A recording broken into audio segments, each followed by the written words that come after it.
The fog drifted down the morning street, as if hiding secrets that were not yet ready to come out into the light. In the quiet neighborhood, where the houses stood firm and the trees were beginning to lose their last autumn leaves, everything seemed to be going according to plan. Peace, tranquility, nothing to disturb the peace. But there was an invisible threat in the air that could not be explained in words.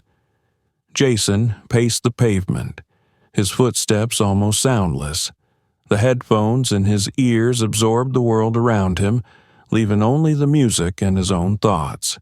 His face was hidden in the shadows, his eyes hooded.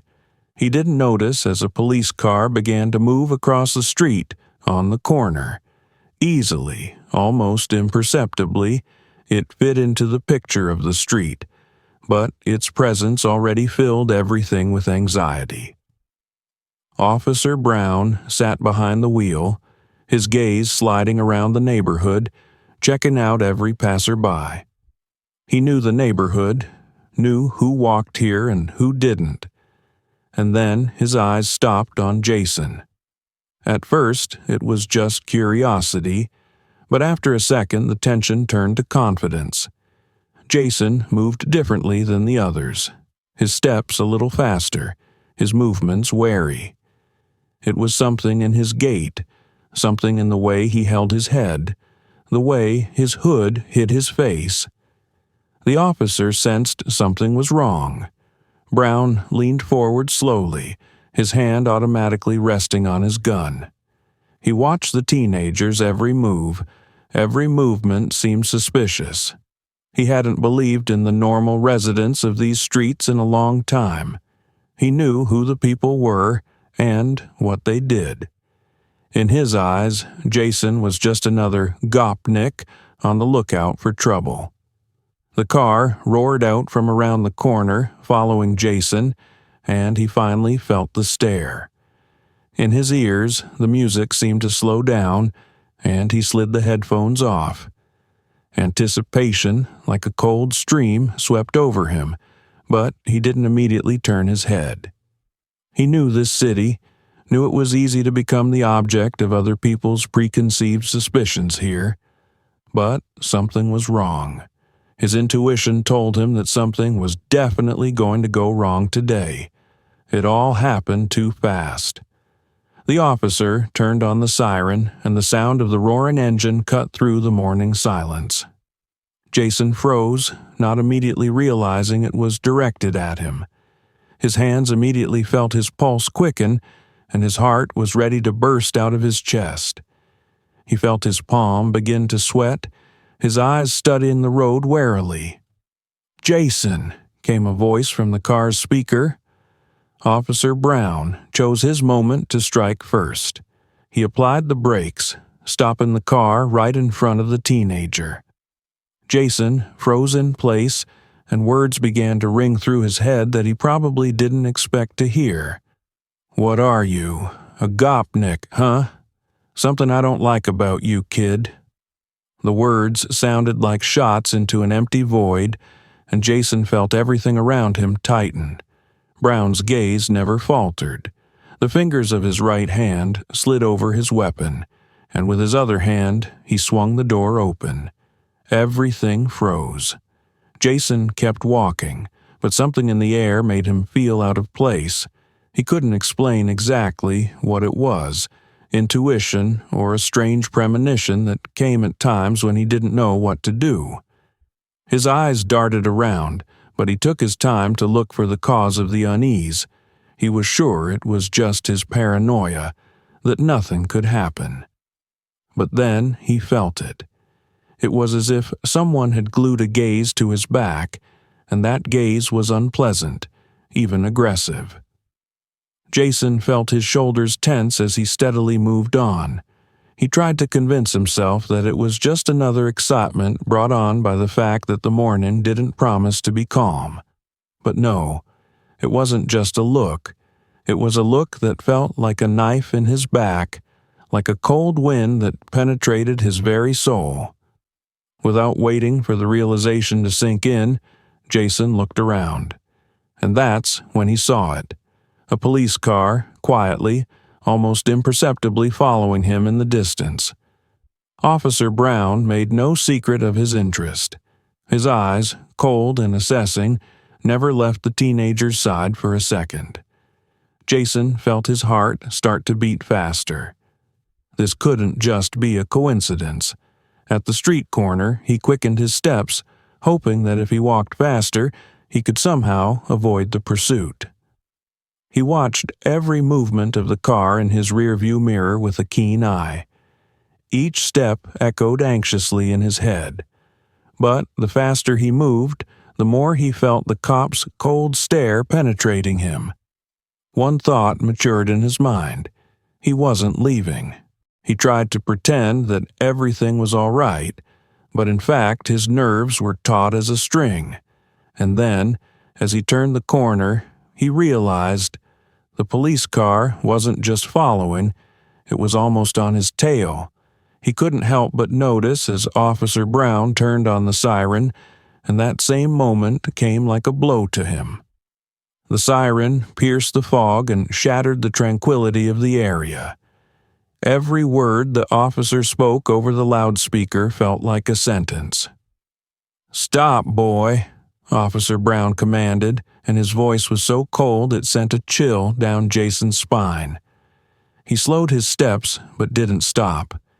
He knew he could be trapped, but even if he put his hands up and surrendered, his body would delight in every breath with obvious fear. The officer continued to pursue him, and this time he wasn't going to leave him alone. As Jason approached the store, Officer Brown drove his car right up to the door. The whole town seemed to freeze. The people in the store turned around, but no one moved. A sense of menace was already in the air. Officer Brown stepped out of the car and approached Jason as if he were a criminal. "Where do you think you're going, Gopnik?" he threw, his words hidden like a whip. "I'm just going home," Jason replied, but his voice sounded weak, as if he himself wasn't sure what he was saying. The officer looked at him with contempt, as if that answer was the stupidest thing he could have heard. "That's not how you act like a normal person. You know you're nothing, don't you?" Brown said, his words growing more insolent and angry. "What do you think you're doing here?" The warm air around Jason was suddenly thick, like it was squeezing him into a cage. He could feel his heart racing and his hands beginning to tremble. He knew this moment would be the defining moment. The thought rang through his head again. "He's already decided who I am without seeing who I really am." The officer didn't wait for another word. He grabbed his baton and pointed it straight at Jason, marking him so that anyone who passed by would know who was in charge. With every movement he made, the tension built, and Jason realized his life was going to change in this moment. Before we continue, I'd like to pause for a moment. Write in the comments where you listen to our stories from, whether you have ever had similar moments in your life or situations that make you think. We're always happy to hear what you think. Don't forget to subscribe so you don't miss the continuation. And now we continue.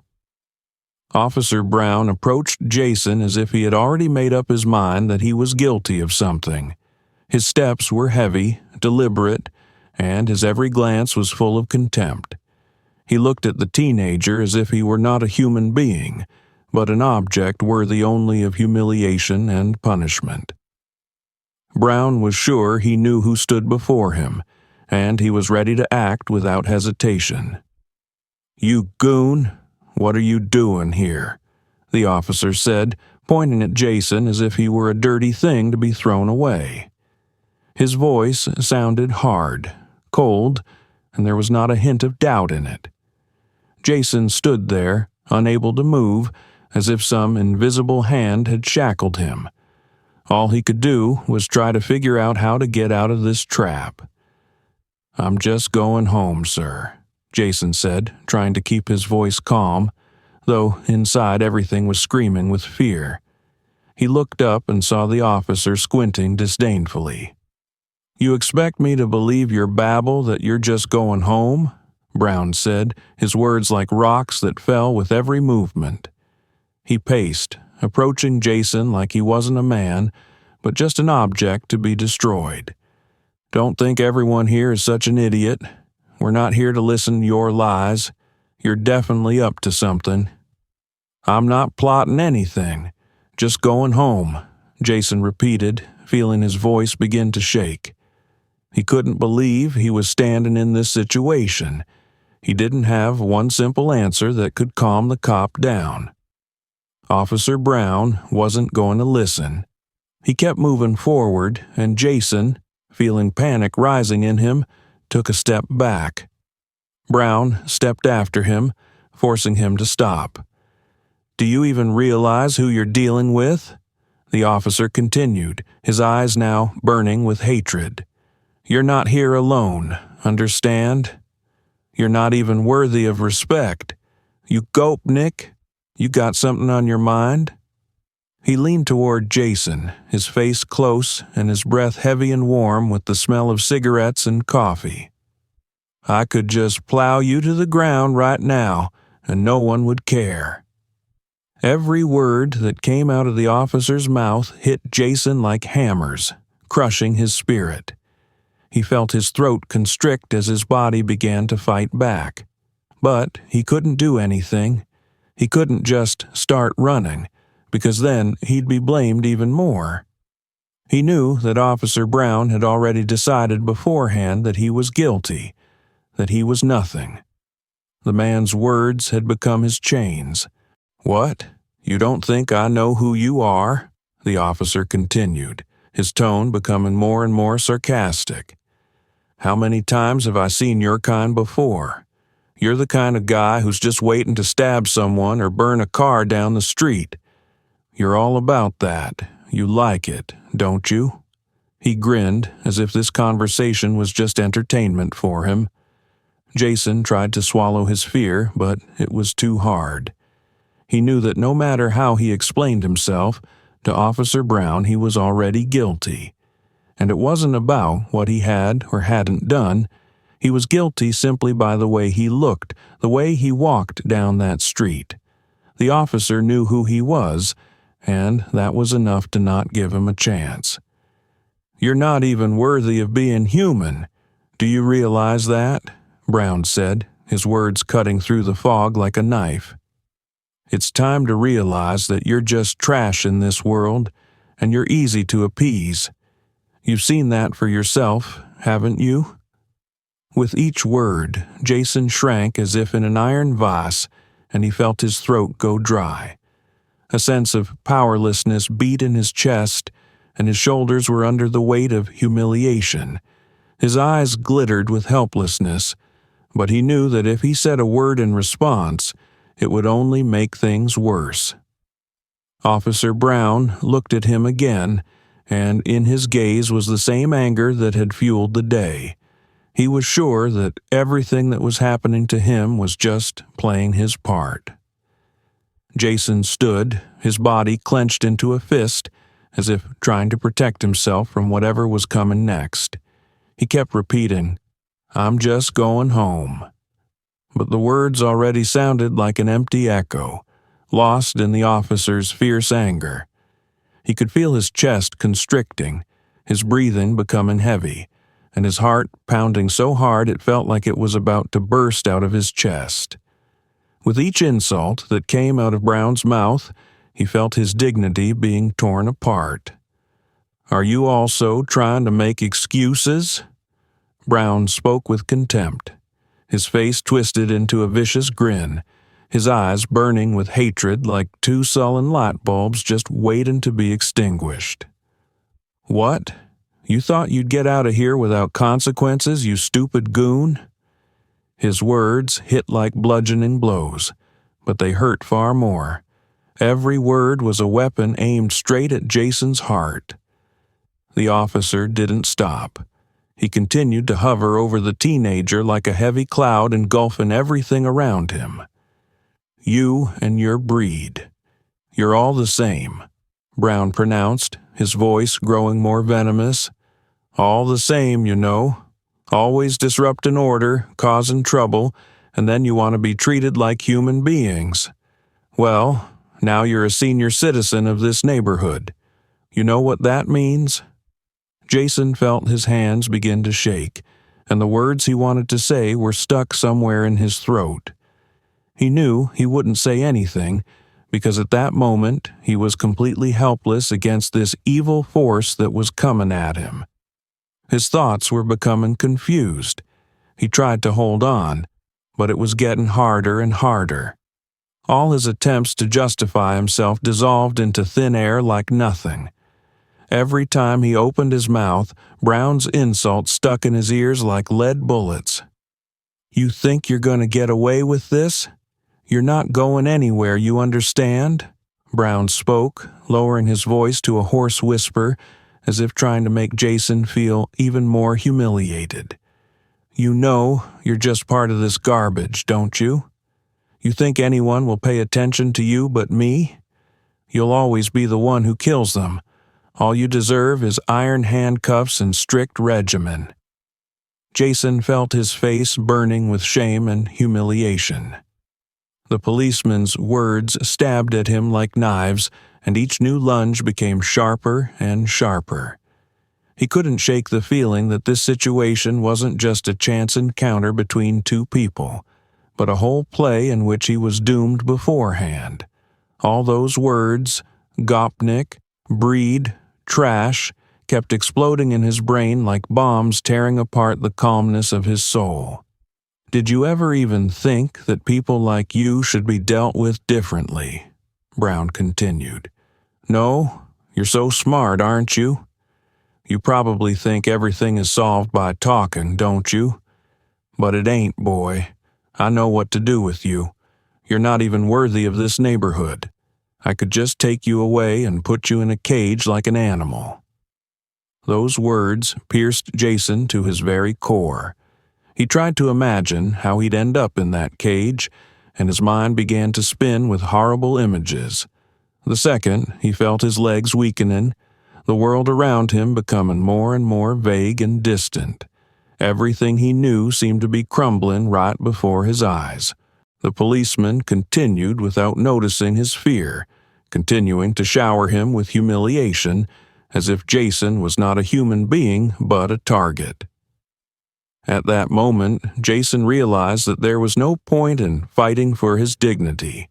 He was just an object to be burned, and nothing could stop the process. His voice was shaking. He didn't know what to do, but one thought kept running through his mind. How did I even end up here? Why is this happening? He continued to remain silent, but that silent fear seemed far more heavy than any insults he might have heard.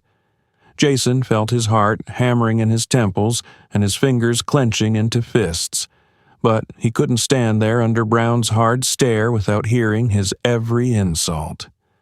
The only desire in his mind was to find some shelter, some corner where he could hide from this nightmare.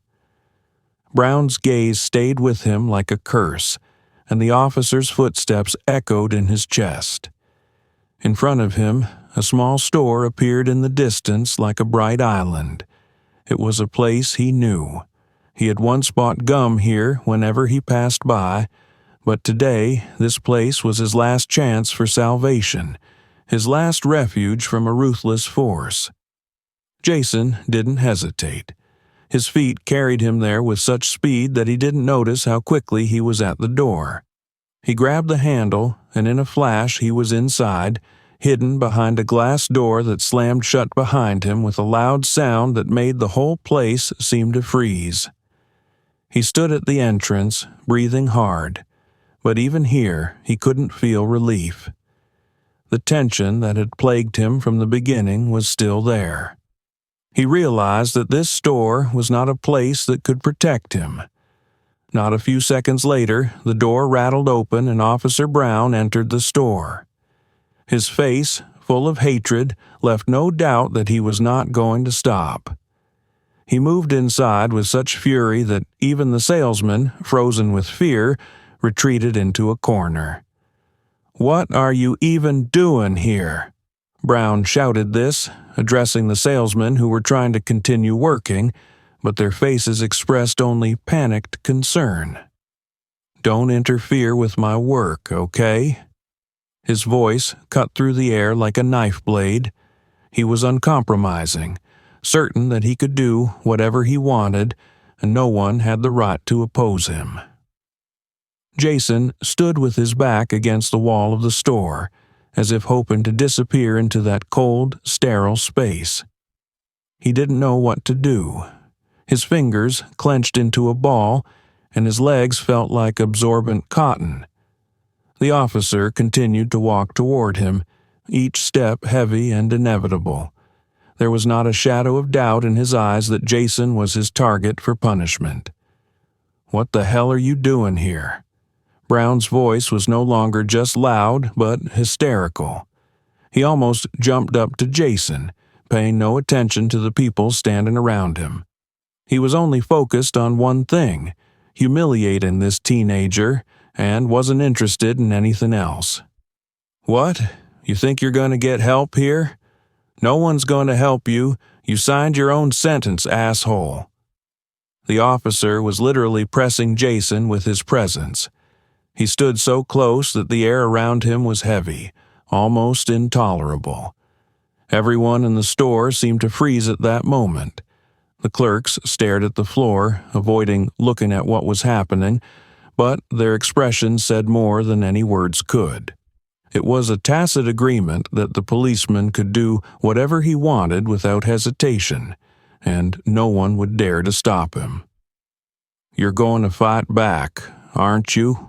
Brown said, his gaze growing more fierce and his voice more threatening.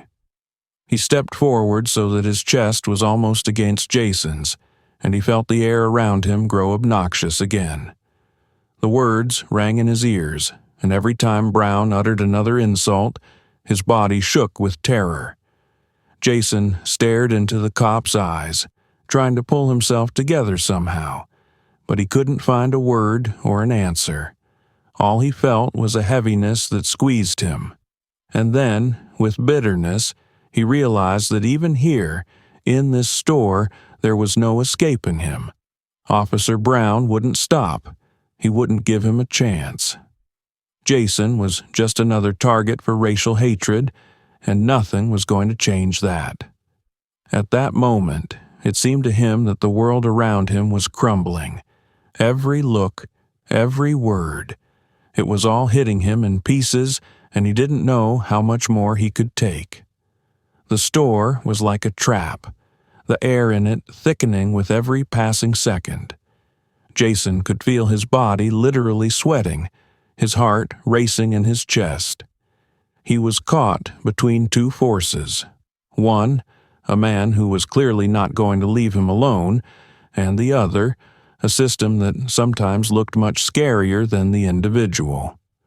Officer Brown stepped even closer, so close that Jason could smell him, a mixture of tobacco and recent sweat. He could feel the world around him shrinking, and every movement became difficult, as if the air was squeezing his chest. "You're not even worth me talking to you," Brown shouted, his voice growing louder and his words more and more demeaning. The fire of contempt burned in his eyes. Jason could hear his heart pounding in his ears, but it was as if his body had stopped listening. He stood frozen, not knowing what to do. Officer Brown's words became more and more violent, like hail that destroys everything around it. Every lunge felt like a spit in his face, every glance like a slap. "Who are you anyway?" Brown continued, his face contorted in an aggressive grin. "You're not a human being. You're just another lowlife who'll be under the system's fingernails forever." He was silent for a moment, letting his words penetrate Jason sharper. "You and all your kind are nothing more than trash. We're here to destroy you, you understand?" he added, clearly savoring every word. Jason felt his throat constrict. Those words weren't just an insult. They were a verdict, which the policeman pronounced without the slightest hesitation. He realized that this wasn't just a random run-in, but part of a larger system that wasn't working for him. He was just a pawn in a game in which there was no justice or truth. The system was always on the side of whoever was stronger, and he wasn't that. "You don't even realize what's going on, do you?" Brown continued, his voice growing more and more ominous. "You don't even see how you've already lost. You're only here because you can't be a normal person. You don't deserve to be a part of this society." He shouted, his words echoing around the store like a punch on glass. Jason tried to find the strength to answer, but fear held him back. He knew that if he opened his mouth, it would only make things worse. He tried to find a way out, but the store was getting tighter and tighter with each passing moment, and his chances of escape were becoming less and less real. He thought about just running away. But where to? There was this monster everywhere, controlling the streets, the store, his own life. He couldn't understand why everything had happened so fast, why he was here at this moment. Suddenly, the officer stepped even closer, his gaze growing more threatening. "You know yourself, don't you, that you don't mean anything? You're just another black guy who's going to sit in jail until one of us decides what to do with you." Brown leaned in again, almost touching Jason's forehead, his eyes full of hatred and ruthlessness. Jason didn't know how to react. His thoughts were confused, and his body continued to shake with fear and humiliation. He tried to find some way out of this nightmare, but realized that the only way out was humility. He was part of what Brown called the system. It was more than just his life or fate. It was a canvas on which he had no role or ability to change the course of events. Every word the cop said to him tore Jason up inside. He felt his dignity slipping away, as if he didn't exist. "You're not a human being. You're trash," Brown repeated. And in that moment, Jason realized that he had become part of something much bigger, a system that worked against him, against everyone like him. The officer continued to raise his voice, his words echoing through the walls of the store. Jason was overwhelmed, and thoughts of resistance seemed futile. He wasn't just a teenager. He was a black teenager in a world where his every move was predictable. He couldn't run away or find escape. All he could do was stand there, clenching his fists and trying to survive in this nightmare where there was no justice and no future. Before we continue, let's pause for a moment.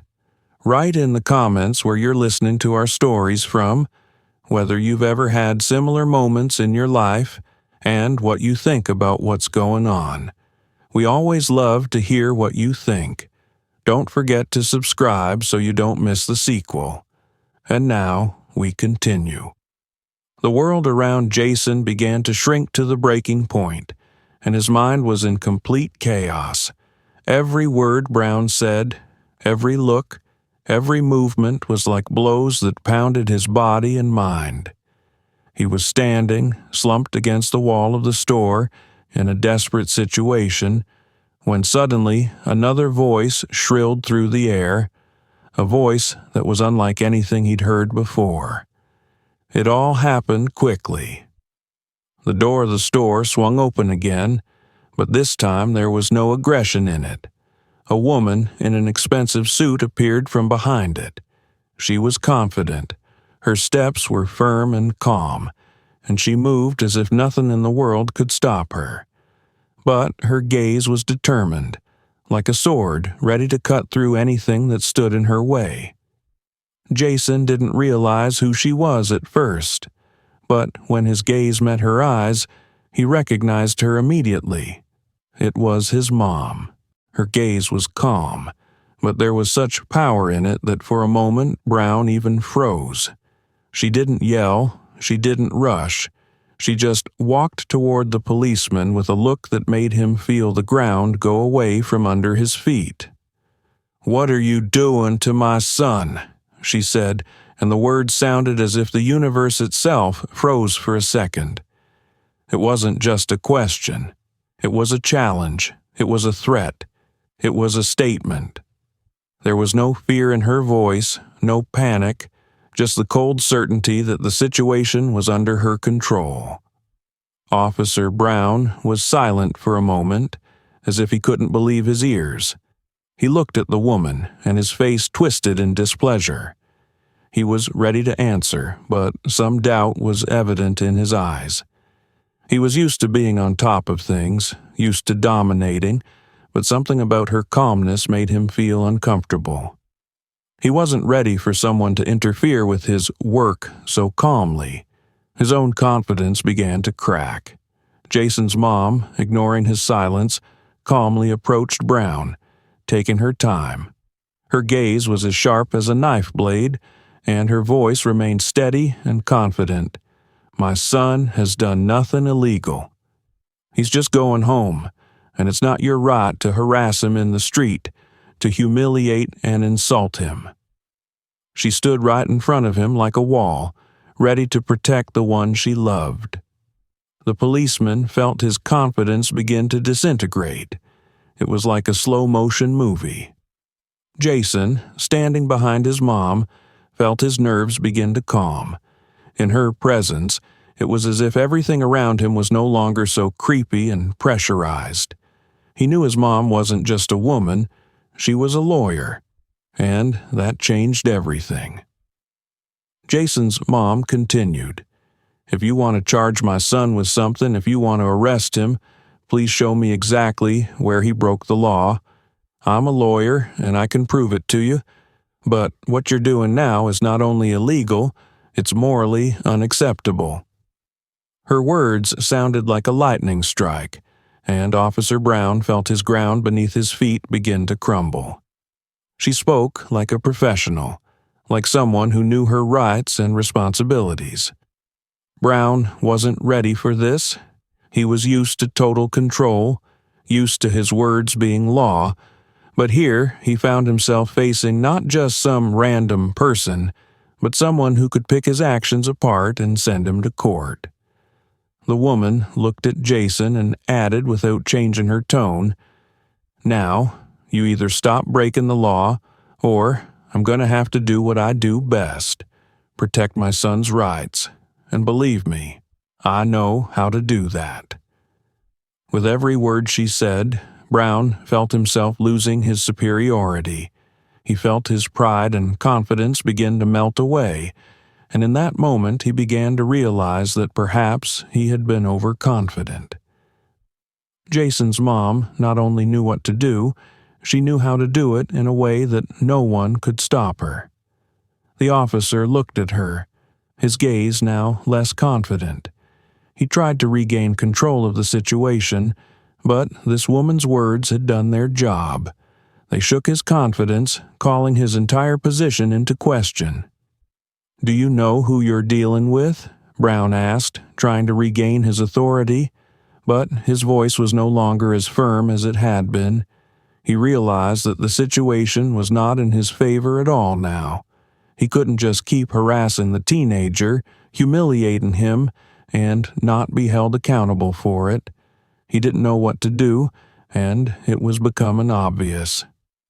"Yes, I know who I'm dealing with," Jason's mom replied, her words sounding like a sentence. "And you probably don't understand what's going on here, but I'm willing to explain it to you. You'll be fine if you stop your actions immediately." At that moment, Officer Brown felt all his confidence begin to dissolve. He realized that this woman was not just a challenge. She was a threat to his career and reputation. He stood before her and realized more and more that he had no trump card against her. Jason's mom took a step forward, but there was no need now. Brown backed away, his face pale and his anger replaced by confusion. He realized that at this point he had lost. All he could do was walk away silently, leaving Jason and his mom alone. In that moment, Jason felt his life start to get back on track again. But now he knew that his mom was not only protecting him, she was standing behind him with such strength that no one could defeat her.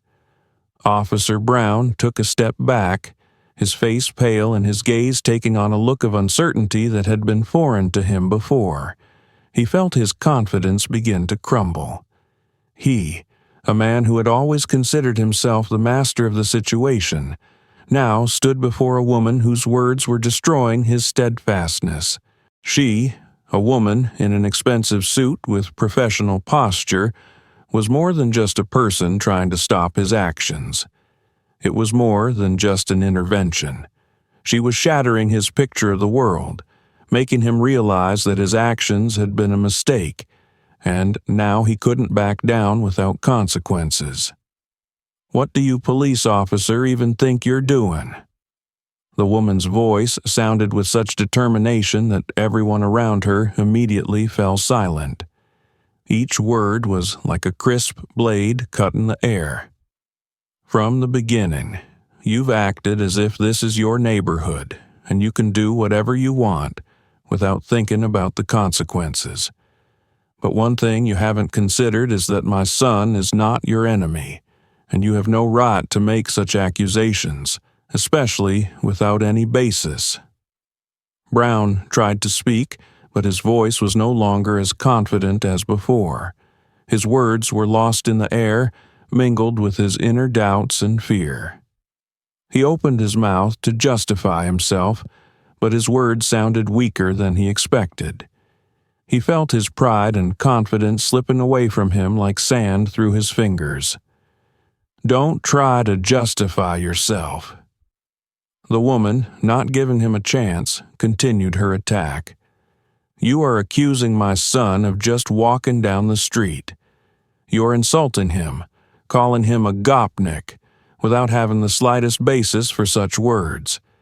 You're interfering in a person's private life, violating his rights, and now you will be held accountable for that."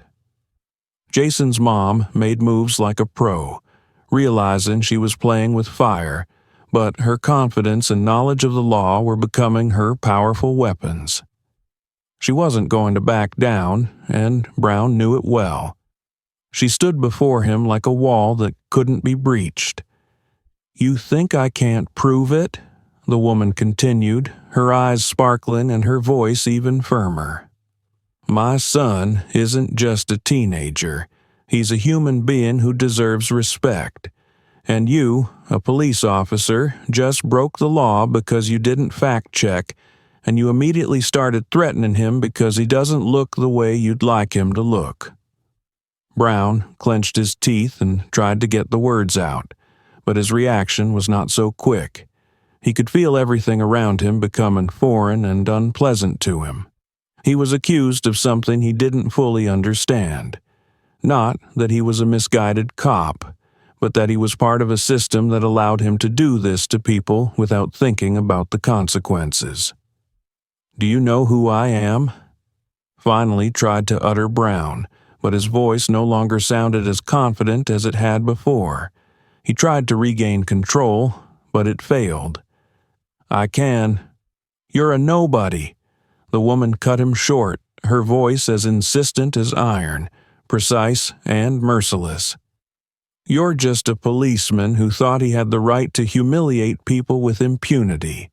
You were wrong. This is a system that makes you a part of it, and you won't get to defend it when I take action." Jason's mom wasn't yelling. She wasn't trying to make a show out of the situation. She was precise and sharp, like a surgeon working with a knife edge.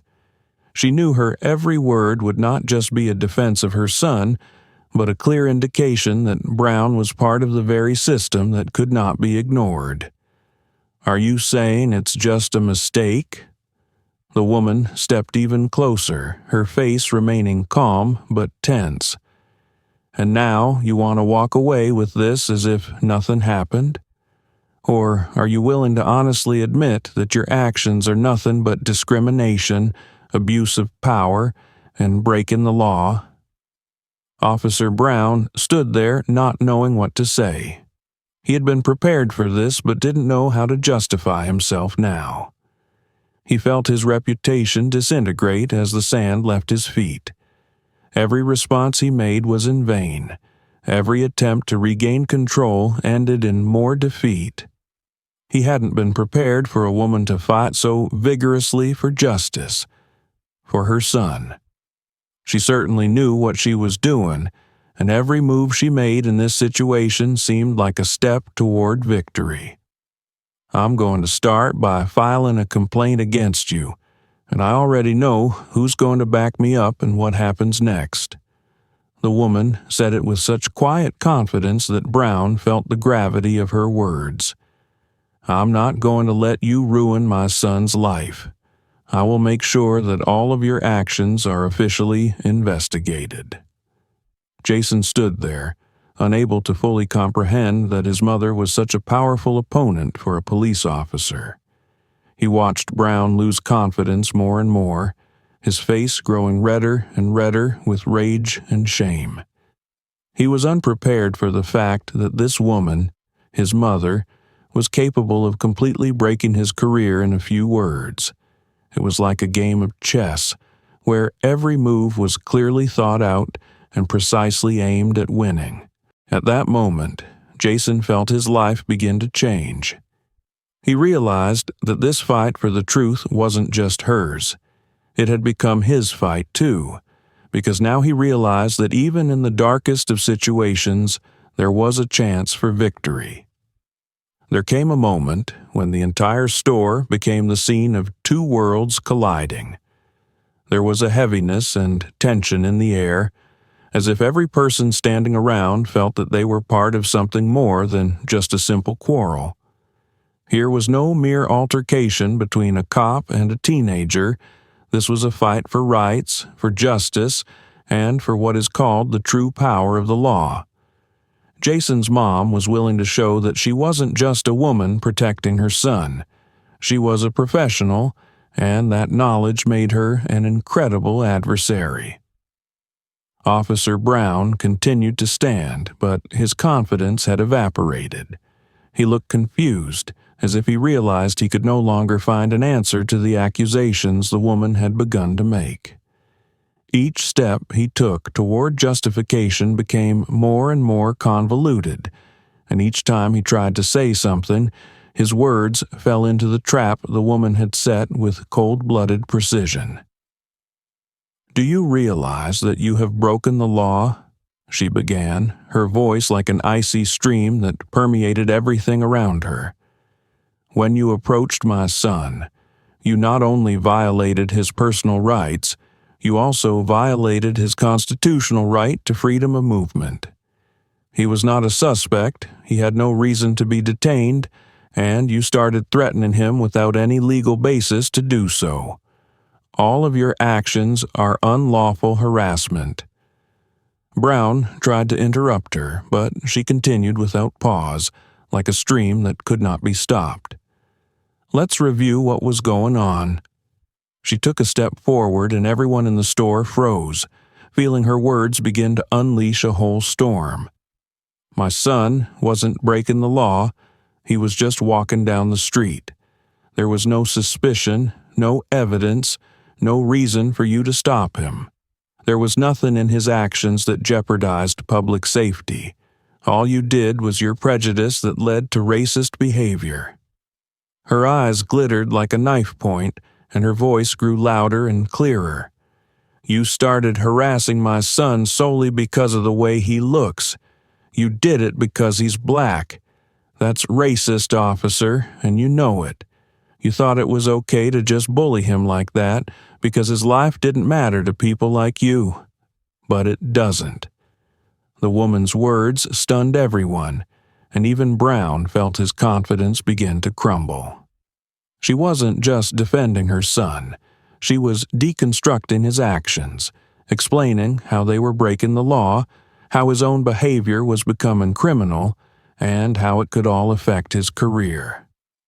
"You didn't even try to understand the situation," she continued, her voice growing more determined.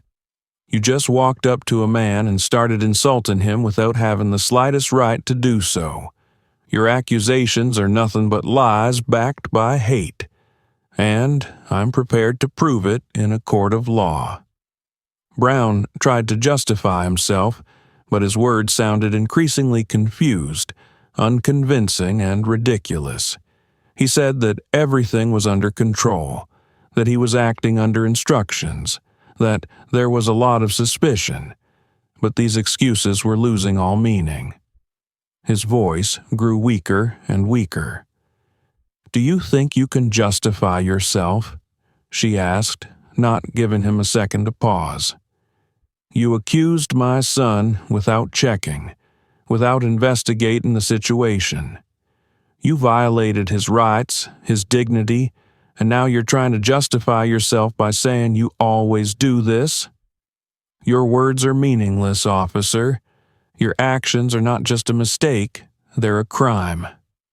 Then Brown tried again. He talked about how he had to go on a hunch, how he saw the teen was acting suspiciously, but Jason's mom wouldn't even let him finish his thought. "What intuition?" she interrupted. "You rely on your intuition when an innocent person is standing in front of you? Are you saying it's okay when, based on your personal prejudices, you start accusing and humiliating a person? That's not intuition, officer. That's systemic, racially biased behavior that we all suffer from." Every word the woman uttered detonated like an explosion, shattering her opponent's entire chain of command. Officer Brown did not know what to reply. He may have realized that his actions were not only wrong, but dangerous to his career. He could not dispute the facts she was laying out before him with such clarity that his own excuses began to seem pathetic to him. His face was red with rage and shame, and he tried to find some way out of this situation, but now it was too late. Every answer he gave was even more confusing, every step even more misguided. The woman stood before him like a stone wall, and her legal training had become a weapon that was now tearing apart his arguments. "One look was enough for me to realize that you and your system are the problem," she said, her face serious but determination burning in her eyes. "I will fight for every person who has suffered at your hands, and you will be held accountable for your actions." At that moment, Brown realized that the whole situation was out of his control. He was not only facing the woman who was destroying his position, but also the system he himself was trying to protect. His career and reputation were now on the brink of destruction, and he could feel it becoming inevitable.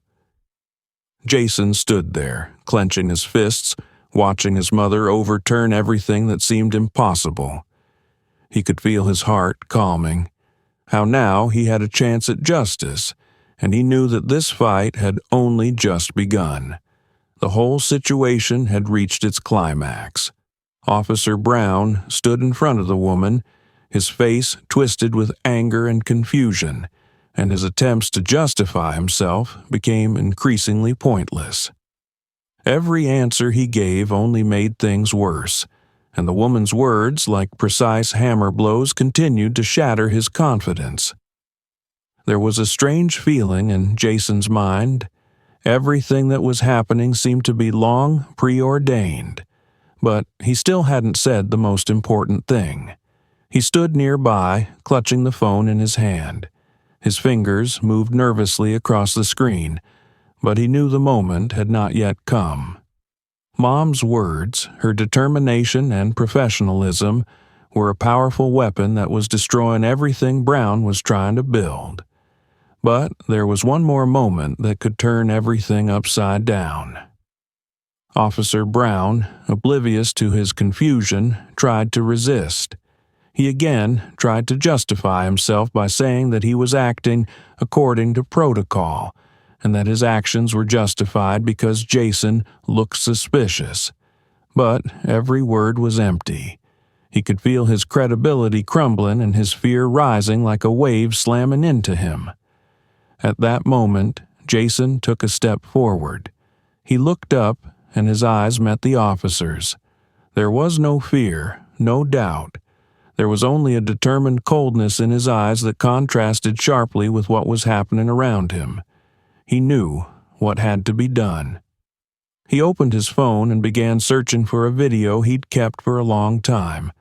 A video he'd taken months ago, back when it first happened, when he and his friends had witnessed the actions of that very Officer Brown by accident. The video had it all: racial slurs, hostility, taunts. It was a moment that perhaps should never have been made public, but now he was ready to reveal the truth. "Look at this, officer," Jason said, walking up to him without blinking. He held the phone out toward him, and the screen flashed before Brown's eyes. Everything in the store froze, as if time had stopped. All eyes were on Brown, and his face went pale. He felt the ground go from under his feet, and the blood seemed to move away from his face. On the screen was a video of the same officer, Brown, behaving aggressively, insulting a group of young people on the street, including several black teenagers.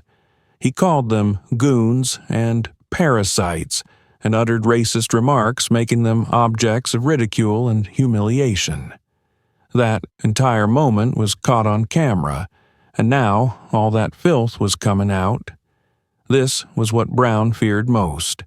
His own hatred, his own words now became proof of his crime. The seconds stretched into long minutes of silence. The entire store stood there, unable to breathe. Even Officer Brown froze, unable to believe his eyes. He couldn't believe that what he had kept hidden for so long was now coming to light. He could see his career and reputation begin to crumble before him. The video was clear proof that he had broken the law, that he had acted on bias and hate. All he could do was remain silent. His face turned pale, and he felt the cold sweat protruding on his forehead. He realized that his actions were now exposed, and there was nothing he could do about it. Justice was on its way, and now it was going to prevail. Jason's mom stood nearby, showing no emotion. She knew the video was the last step in this battle. "Now, do you realize which one of us was breaking the law, officer?" she said, her voice as hard as steel. "Do you realize now that it's not as simple as you thought when you were stalking my son?" Officer Brown tried to justify himself, but his words no longer had any power. He felt everything he had built up over the years crumbling. He realized that the consequences of this video would be far-reaching. He tried to say that it was a mistaken moment, or that his words were misunderstood, but these excuses sounded like pathetic attempts to evade the truth. "You knew what you were doing," Jason's mom said. "It wasn't a mistake, officer. It was conscious bias. You knew you were on the tape, and now, because of that tape, we're going to get justice." All that was left for Brown was to remain silent and stand as his world was shattered. Everyone realized that justice had to be served. This was not just a victory over a particular police officer. It was a victory over a system that allowed people like Brown to do things with impunity. Jason stood, feeling the heavy burden of helplessness he had been carrying now begin to fall away. He didn't know what would happen next, but he knew one thing. His voice had been heard, and his mom had made the impossible possible. They stood together, and now they weren't just witnesses, they were now part of the story. A story in which justice had finally caught up with someone who thought he could go unpunished. What do you think about this story?